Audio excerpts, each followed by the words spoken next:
Welcome everybody to another episode of Fins Nation. I am your host, Louis Sung, and today we're going to be talking about something that OnlyFins is discussing, which, by the way, if you have not gone to OnlyFins yet and signed up for only $3 a month, you're missing out on some of the best Dolphins chit-chat that you will ever find on the internet, as well as the insider information that can only be found from Simon Clancy, Chris Kaufman, and of course Alfredo Arteaga of the 3 Yards Per Carry podcast, which is here on 5 Reasons Sports.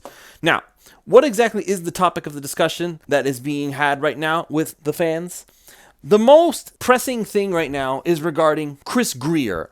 And it makes sense. This is kind of Chris Grier's time to shine, the offseason, right? Already he's done some fantastic things, but apparently some people are not necessarily impressed. And we will get into everything that is going on right now. But first, I want to make sure that I mention that this show is brought to you by PrizePicks.com. PrizePicks.com is a revolutionary fantasy platform where you can now pick up to 6 different players across professional sports leagues, whether that's the NFL, the NBA, the MLB, one of each. It's up to you to decide. If you're a hockey super enthusiast, you can go ahead and use some NHL picks. There's even women's basketball. There is every sport that you can imagine over there on Prize Picks. All you have to do is choose the over or the under on those individual players' fantasy projections, whether that's individual stats or the classic fantasy point projections. They will give you free squares, and as you are listening to this, today is officially Taco Tuesday, so they will give you discounted picks on those. There's Flex Friday specials where you can get your money back if you lose or multiply the amount of money you can normally win. Offers like that, it's hard to justify not signing up. So use the promo code 5, that's FIVE, and they will match up to $100 on your initial deposit when you sign up. Again, that's promo code 5, FIVE. Go to prizepicks.com,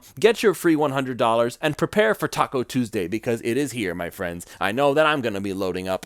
And if you are a South Florida resident looking to protect your home or business with impact-rated windows and doors, make sure you contact All Pro Construction Builders, a proud sponsor of the 5 Reasons Sports Network. They specialize in impacted windows and doors installations for residential and commercial properties. All Pro Construction Builders is a state-certified, licensed, and insured general contractor who services Miami-Dade, Monroe, and Broward counties. They only use top-quality products that are locally made, and they are a family-owned and operated business where you will only deal with the owner from start to finish. They offer competitive and affordable pricing as well as 100% financing with no upfront cost or down payment. So if you're looking for a trustworthy and reliable contractor who offers quality service, make sure you contact All Pro Construction Builders. They will provide you with a free estimate and help you protect your home in less than 8 weeks. Call Danny at 305-484-4429. That's Danny at 305-484-4429. And make sure to mention 5 Reasons Sports to get a 10% discount. Get your free estimate, get yourself started in less than 8 weeks protecting either your home or business with impact-rated windows and doors. So let's get into the discussion regarding Chris Grier and the Miami Dolphins, shall we? So there was an article on Sports Illustrated written by Albert Breer basically detailing exactly how Jaylen Ramsey wound up in Miami. It's basically a play-by-play into the behind the scenes of how that trade went down. And it's actually a very interesting read. If you haven't checked it out, you absolutely should, because it's a very interesting story into how Jaylen Ramsey wound up in Miami.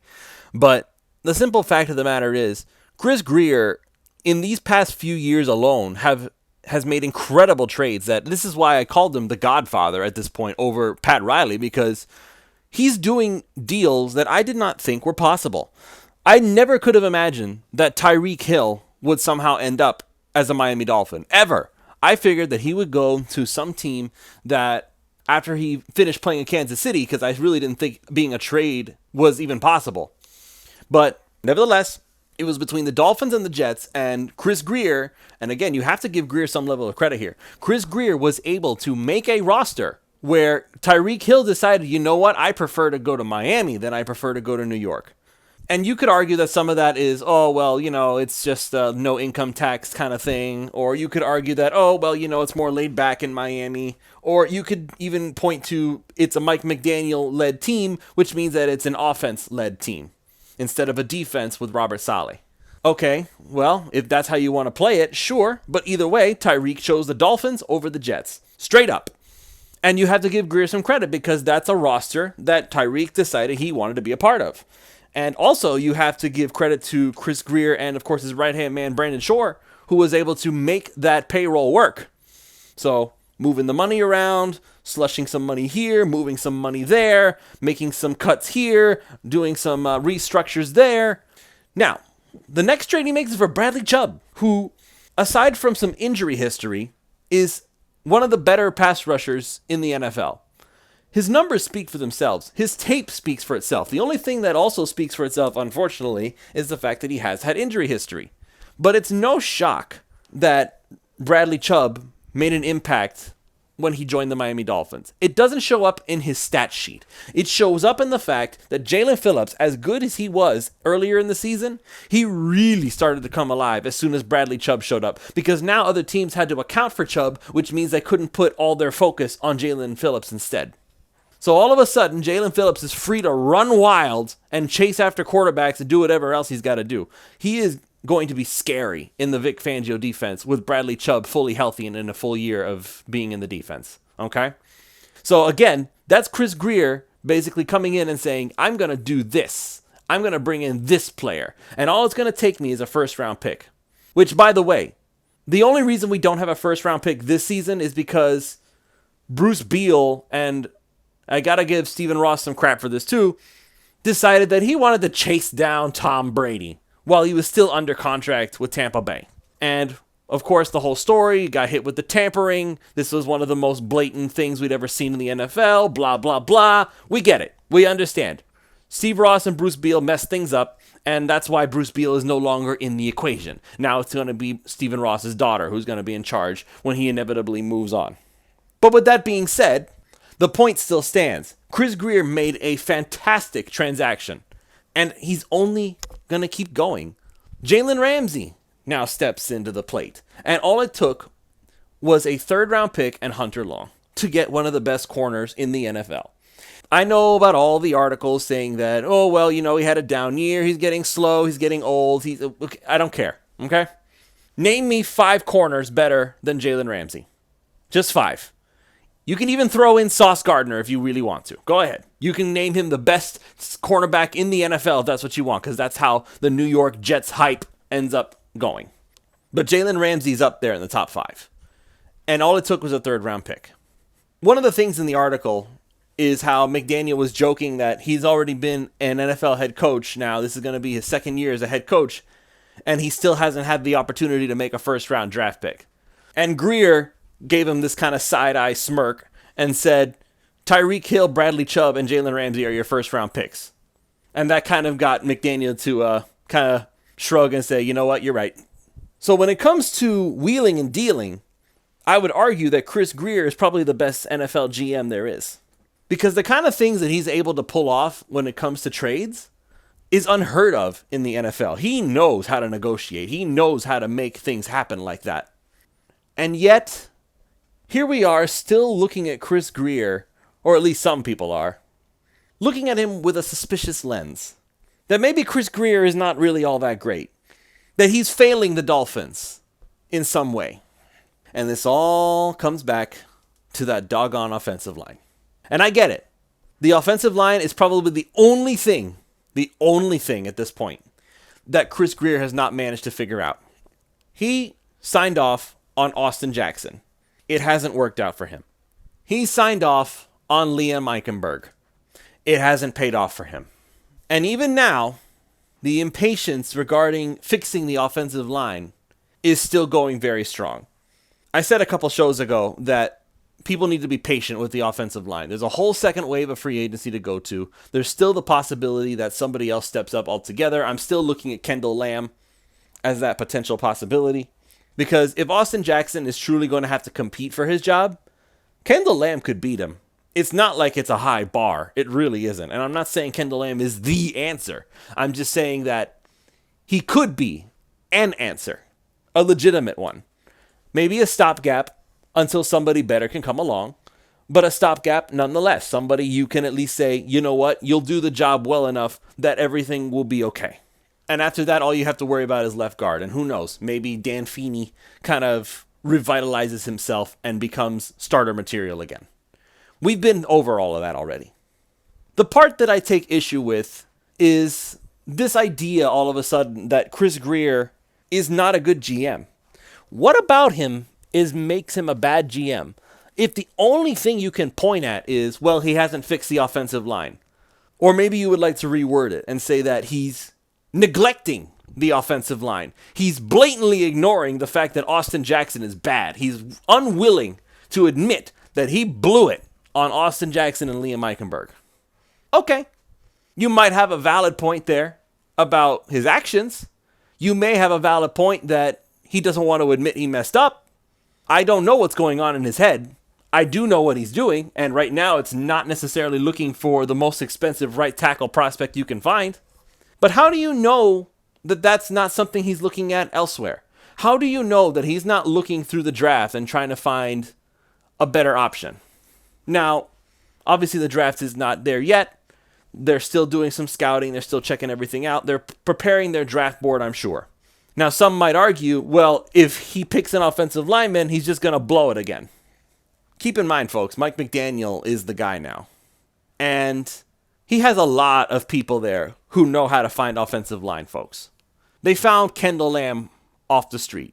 They found Brandon Shell off the street. And by the way, people who are giving crap to Brandon Shell, I feel like you're being a little harsh on the fact that this is a dude who was literally off the street and he came in and performed at a fairly decent level. But there are people who are saying that Brandon Shell was awful. I mean, what were you watching exactly? He was awful based on what? The fact that he wasn't a top-tier tackle? The fact that he wasn't a starter material tackle? I don't know what you were expecting. The fact that he was able to hold his own most of the time, I feel like that meant he was great for what he was asked to do. He did not come in to be the starter. He came in to be an emergency backup, which is exactly what he was. And he did a good job doing it. Chris Grier deserves criticism only in the sense that his offensive line picks have not been great.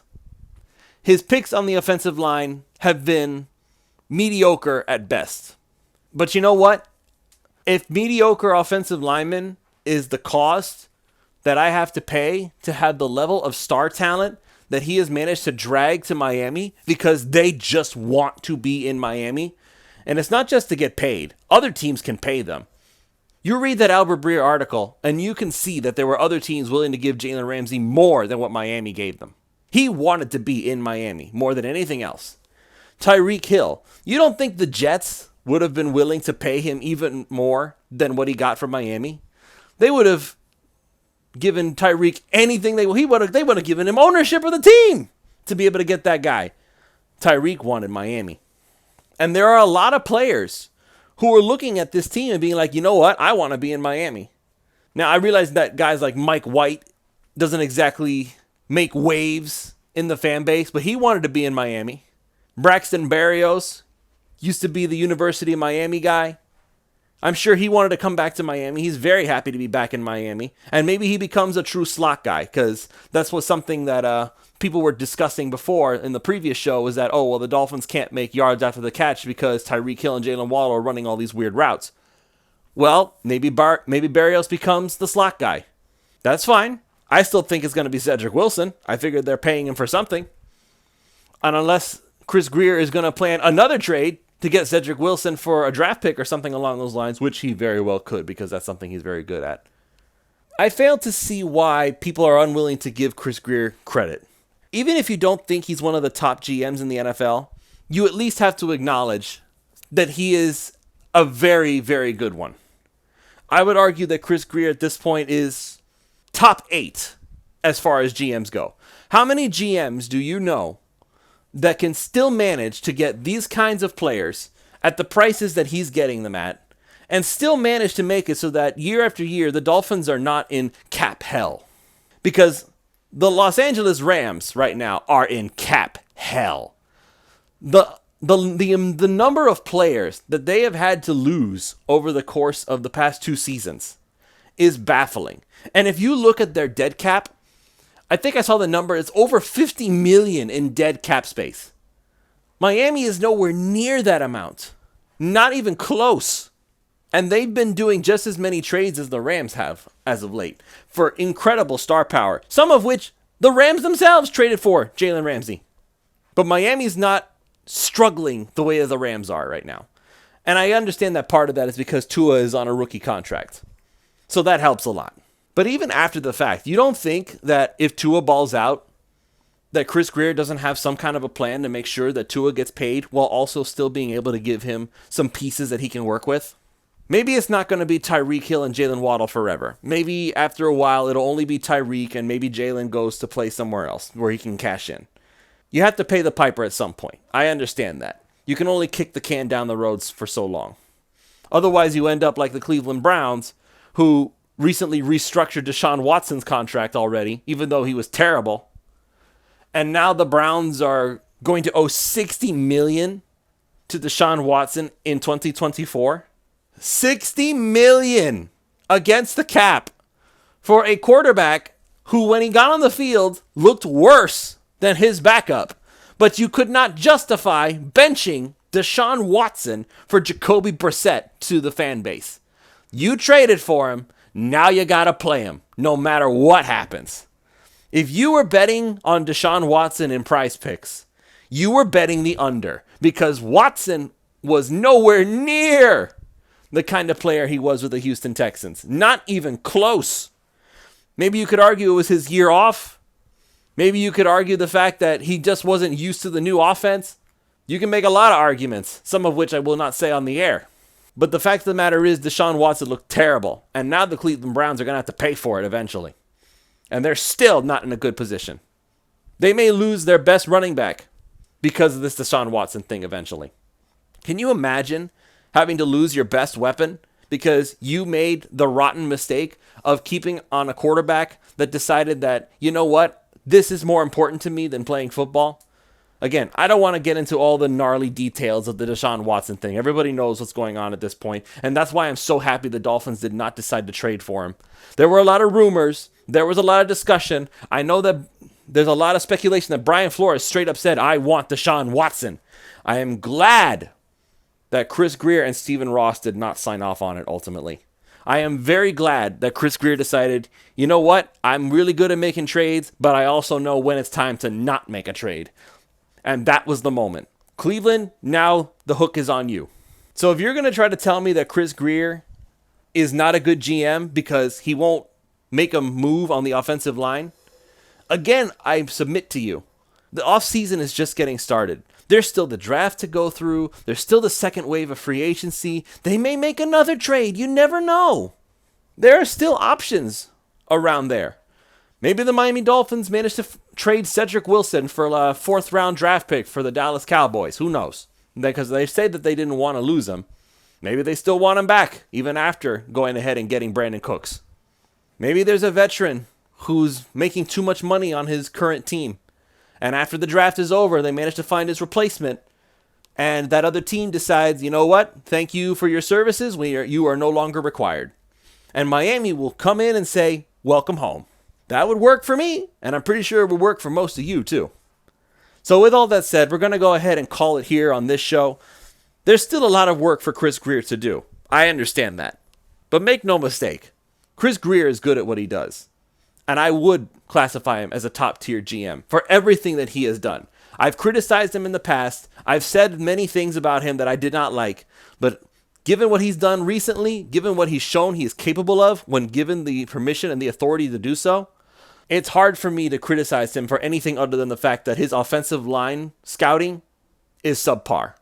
But even that can be worked around. It's called free agency. If you can't draft your offensive line, buy your offensive line. With that said, make sure that you go to prizepicks.com, use the promo code 5, that's FIVE, and they will match up to $100 on your initial deposit when you sign up. They're basically giving you $100 for free for you to use on your own behalf. So go to prizepicks.com, use that promo code. It's Taco Tuesday, ladies and gentlemen. So make sure you're taking advantage of that right now. And also make sure that you contact All Pro Construction Builders if you're a South Florida resident that wants to protect your home or business with impact-rated windows and doors. They're a family-owned and operated business that only uses top-quality products that are locally made, and you'll only deal with the owner from start to finish. They offer competitive and affordable pricing as well as 100% financing with no upfront cost or down payment. So if you're looking for a trustworthy and reliable contractor who offers quality service, call Danny at 305-484-4429 and make sure to mention 5 Reasons Sports to get a 10% discount and when you get your free estimate and get yourself started in less than 8 weeks. Again, it's Danny at 305-484-4429. Mention 5 Reasons Sports, get a 10% discount, and get yourself started protecting your home or business today. Alrighty, folks. So today is Tuesday, which means that tonight, Pulse of Fins Nation will be live at 7:30 p.m. I will be live with Ron Caniff. I may have Alfredo Arteaga. I may also have Chad Ronnebaum. There's going to be plenty of stuff to talk about, and you guys will be live with us. So go ahead and make sure that you tune in tonight. We will see you next time.